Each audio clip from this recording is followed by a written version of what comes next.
Hello friends, मैं रोशन आपका अपने YouTube channel combine lecture series पे स्वागत करता हूं। ये हमारी जियोग्राफी यानी भूगोल की पहली क्लास है। तो क्लास को शुरू करने से पहले मैं भूगोल की परिभाषा के बारे में जानना चाहिए। भूगोल कहते किसे हैं, भूगोल वर्ड आया कैसे। तो इंग्लिश में कहते हैं जियोग्राफी। ये दो वर्ड से मिलकर के बना है, जियो और ग्राफी। हिंदी में कहते हैं भूगोल। ये भी दो वर्ड से मिलकर के बना है, भू और गोल। ठीक है। जियो और ग्राफी ये हमारे यूनानी शब्द थे, सॉरी ग्रीक के वर्ड हैं, जो ग्रीक यानी यूनान से ही बन के आया है। तो ग्रीक के ही वर्ड है। जियो का शाब्दिक अर्थ होता है पृथ्वी। जियो का शाब्दिक अर्थ पृथ्वी और ग्राफी का शाब्दिक अर्थ होता है अध्ययन करना। हिंदी में अगर भू को कहा जाए तो भूमि अर्थात यहां भी पृथ्वी हुई, और गोल की बात कर दी जाए तो ये उसका स्वरूप है। तो इससे अगर कंबाइन परिभाषा क्या मिलकर के बनती है कि पृथ्वी के स्वरूप का अध्ययन करना। पृथ्वी के स्वरूप का अध्ययन करना ही भूगोल है। समझ में आ रही है बात। अगर कहा जाए कि पृथ्वी का स्वरूप क्या है तो आप समझिएगा इस बात को कि पृथ्वी हमारी गोल है। इसका ऊपरी सतह भी हमारी ऊपरी सतह पे जहां पे जल है 71%, बाकी जो कुछ भी है हमारे प्रदेश बने हुए हैं, जल है, जल के बाद ये ऊपरी सतह हो जाती है जहां पे पर्वत है, पहाड़ है, वन है, लोग रहते हैं, पानी है, सारी चीजें हैं जो हमारी ऊपरी सतह पे हैं। लेकिन पृथ्वी के अंदर भी तो कुछ चीजें हैं। तो पृथ्वी के ऊपरी और आंतरिक, बाहरी और आंतरिक दोनों ही चीजों के बारे में अध्ययन करना, यानी पृथ्वी के पूरे स्वरूप के, पृथ्वी के आंतरिक भाग का, पृथ्वी के बाहरी भाग का, ऊपरी सतह का अध्ययन करना ही हमारी जियोग्राफी कहलाती है, भूगोल कहलाता है। ठीक है। तो अगर कहा जाए भूगोल, तो भूगोल हमारे दो तरीके से अध्ययन किए जाते हैं। एक होता है श्रृंखलीय भूगोल और दूसरा होता है प्रादेशिक भूगोल। अगर श्रृंखलीय भूगोल की बात की जाए,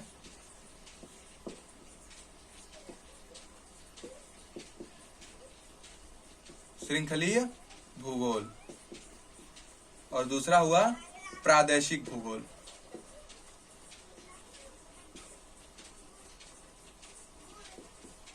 श्रृंखलीय भूगोल का मतलब होता है कि पृथ्वी के स्वरूप का अध्ययन करना। पूरी पृथ्वी को मान लिया गया एक विश्व और सबका अध्ययन करना हमारा श्रृंखलीय भूगोल हो गया। और प्रादेशिक भूगोल का क्या मतलब है, किसी विशेष प्रदेश यानी किसी विशेष क्षेत्र के बारे में, उसकी भूमि के बारे में अध्ययन करना, उसके क्षेत्र को जानना ही हमारा प्रादेशिक भूगोल होता है। अगर बात की जाए भारत के भूगोल की, तो भारत का भूगोल भी एक प्रादेशिक भूगोल है और हम यहाँ पे शुरुआत भारत के भूगोल से ही करेंगे। भारत का भूगोल पढ़ने के बाद हम विश्व के भूगोल की तरफ भी बढ़ेंगे, लेकिन पहले हम भारत के भूगोल को पढ़ना चाहेंगे। भारत के भूगोल के बारे में जानना जरूरी, क्योंकि भारतवासी है तो पहले भारत को जान लिया जाए, उसके बाद विश्व को भी जाना जाएगा। तो भारत के भूगोल को पढ़ने के लिए हमें कौन कौन सी टॉपिक्स पढ़नी पड़ेंगी, क्या मोस्ट इंपॉर्टेंट टॉपिक्स हैं, उनके अंदर कौन कौन से सब हेडिंग्स बनती हैं, ये चीज एक बार हम देख लेते हैं कि हमारा सिलेबस क्या है। सिलेबस देखने के बाद फिर हम क्लास को स्टार्ट करते हैं। ठीक है। तो देखिए सिलेबस क्या है। भारत के भूगोल को पढ़ने के लिए हमें कुछ टॉपिक्स हैं जिनको हम पार्ट्स में बांट करके भूगोल को पढ़ेंगे ताकि हमें समझने में आसानी हो।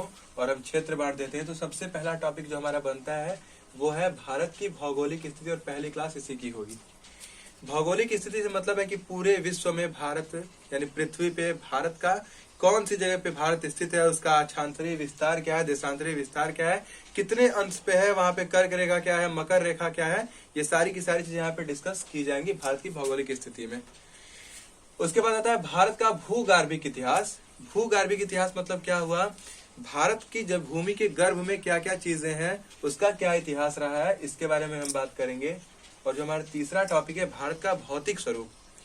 भौतिक स्वरूप का मतलब क्या होता है, ऊपरी स्वरूप जो हमारा होता है वो भौतिक स्वरूप होता है। आंतरिक और ऊपरी दोनों चीजें हैं। भौतिक का मतलब हुआ ऊपरी स्वरूप। और ऊपरी स्वरूप में क्या क्या चीजें हो सकती हैं, पर्वत मिलेंगे पढ़ने के लिए, पठार मिलेंगे पढ़ने के लिए, हिमनद मिलेंगे, हिमानी मिलेंगे, और वन मिलेंगे। बहुत सी चीजें हमें मिलेंगी जो भारत के भौतिक स्वरूप को बताती हैं कि भारत किस प्रकार का देश है। फिर मिलता है भारत की जलवायु कैसी है, मानसून कैसे बनता है, मानसून कहाँ से आता है, मानसून कौन से महीने में आता है, महीने कौन कौन से होते हैं, कब सर्दी पड़ती है, कब गर्मी पड़ती है, ये सारी की सारी चीजें हमें जलवायु में पढ़ने के लिए मिलेगी कि भारत में मानसून कहाँ से आता है। फिर आता है मृदा। मृदा का अर्थ है मिट्टी।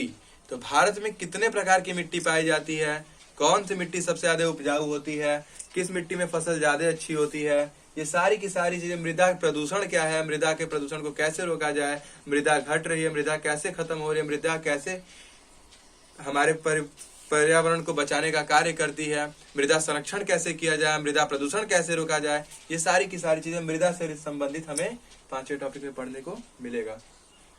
फिर आता है हमारा 6वां टॉपिक, प्राकृतिक वनस्पति। वनस्पति में वन छुपा हुआ है, तो हमें इसका मतलब है कि हमें वनों के बारे में पढ़ने के लिए लगेगा। भारत में वन कितने प्रकार के हैं, सुंदर वन कौन सा है, शीतोष्ण कटिबंधी कौन सा है, उष्ण कटिबंधी कौन सा है, कौन से वन में कब पतझड़ आता है, कितने वन के लिए परियोजनाएं बनाई गई हैं, कहाँ कहाँ पे वन बनाए गए हैं, वनों में कौन से जीव जानवर पाए जाते हैं, सारी की सारी चीजें। वनों का हमारे मिट्टी के लिए, हमारे देश के लिए क्या योगदान रहा है, हमारे वन हमारे देश को किस प्रकार से लाभ पहुंचाते हैं, ये सारी की सारी चीजें प्राकृतिक वनस्पतियों के अंदर पढ़ेंगे कि कौन कौन सी वनस्पतियां, उनके लाभ क्या हैं, ये कहाँ पे है, सारी चीजें में यहाँ पे डिस्कस करने के लिए मिलेगा। फिर आता है जैव विविधता। नेक्स्ट टॉपिक है जैव विविधता। यहाँ पे हमें जीव मंडल के बारे में पढ़ने के लिए मिलेगा कि जीवों के लिए कौन कौन सी परियोजनाएं बनाई गई हैं, उनको बचाने के लिए, उनके संरक्षण के लिए, ये सारी की सारी चीजें। कौन कौन से जीव भारत में पाए जाते हैं, कहाँ कहाँ पे राष्ट्रीय उद्यान है जहाँ पे जीवों के लिए बनाया गया है, कहाँ कहाँ पे हमारे जीवों के लिए सुविधाएं बनाई गई हैं, कितने प्रकार के जीव पाए जाते हैं, सारी की सारी चीजें जैव विविधता में हमें मिलेगा। और जीवों के लिए क्या परियोजनाएं है, ये भी हमें पढ़ने के लिए मिलेंगी। फिर आता है अपवाह तंत्र। अपवाह का मतलब होता है कि पानी का बहना, पानी का संरक्षण करना, पानी से नहीं जल से संबंधित ये भी होता है अपवाह तंत्र। तो यहाँ पे जल प्रपात के बारे में पढ़ने के लिए मिलेगा, बांध के बारे में पढ़ने के लिए मिलेगा, डेल्टा के बारे में पढ़ने के लिए, बांध कितने प्रकार के होते हैं, बांध कहते किसे हैं, डेल्टा क्या होता है, कौन सा सबसे बड़ा डेल्टा है, सुंदरबन डेल्टा क्या है, ये सारी की सारी चीजें हमें यहाँ पे पढ़ने के लिए मिलेंगी।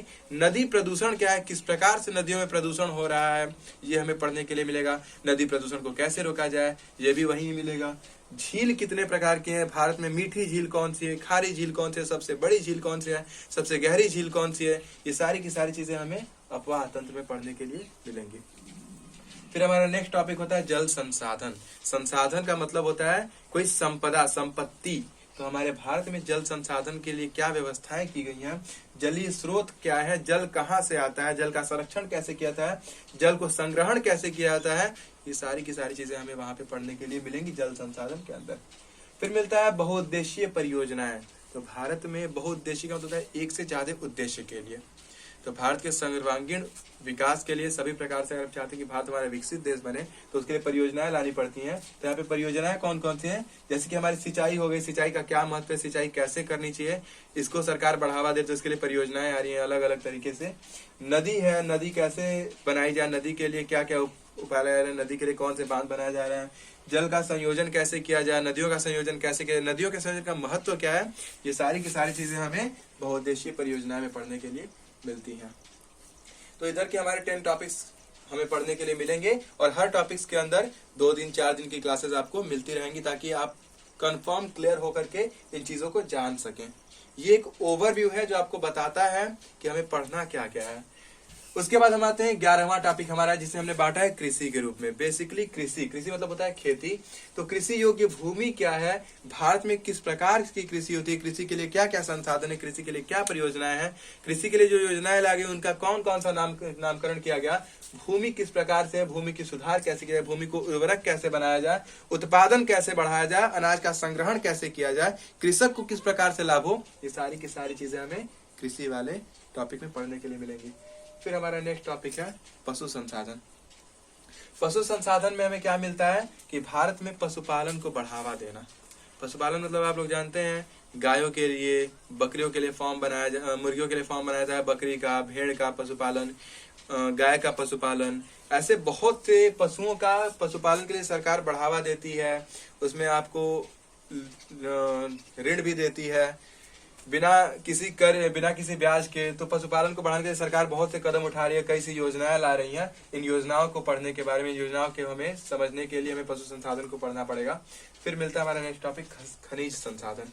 खनिज का मतलब क्या होता है, ठीक है, पृथ्वी के गर्भ में बहुत सी चीजें हैं, सोना भी है, कोयला भी है, मिट्टी भी है, पानी भी है, पेट्रोल भी है, सब कुछ है।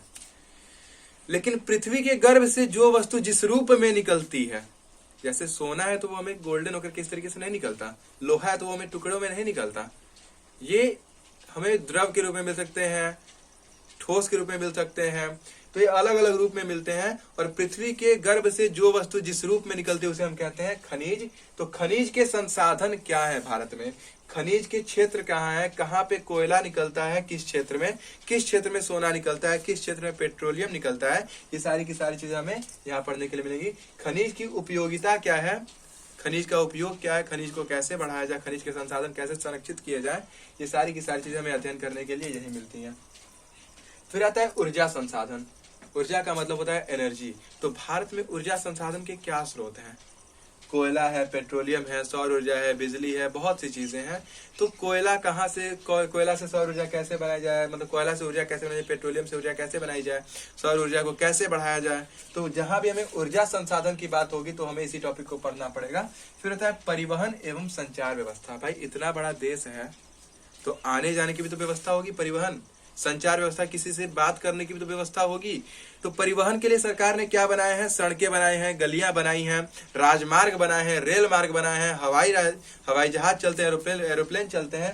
तो ये सारी की सारी चीज परिवहन के अंतर्गत आती हैं। और संचार व्यवस्था का मतलब हुआ कि किसी दूसरे से इंटरेक्ट होने के लिए, किसी अन्य व्यक्तियों से जुड़ने के लिए, संचार के लिए, अपना संदेश किसी तक पहुंचाने के लिए सरकार ने क्या व्यवस्थाएं कर रखी है, ये हमें परिवहन संचार व्यवस्था के अंतर्गत पढ़ने के लिए मिलेगा।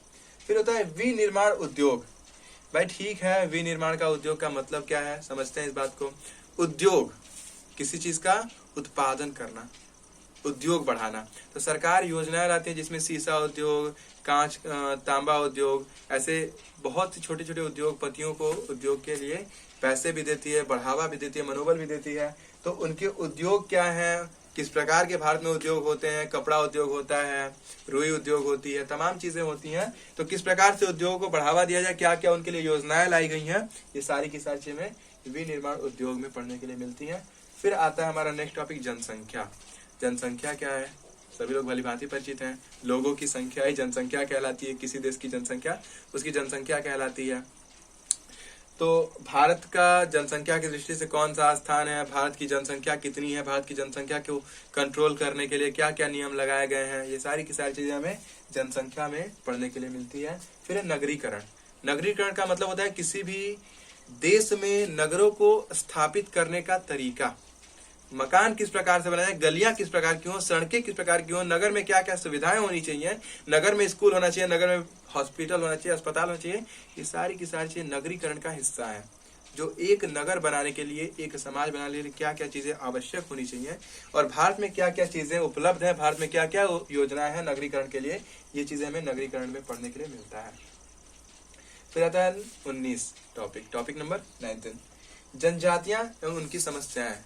भारत में कितने प्रकार की जनजातियां हैं, कुछ जनजातियां वनों में निवास कर रही हैं, कुछ जनजातियां गरीब हैं, कुछ बहुत ही पिछड़े वर्ग से हैं, कुछ बहुत ही अच्छे वर्ग से हैं। तो कितने प्रकार की जनजातियां हैं, कितनी विभिन्नताएं हैं, उनकी क्या क्या समस्या है, उनका समाधान क्या है, ये सारी की सारी चीजें हमें 19 टॉपिक जनजातियों में पढ़ने के लिए मिलेगा। और फिर आता है हमारा आखिरी टॉपिक प्राकृतिक आपदा।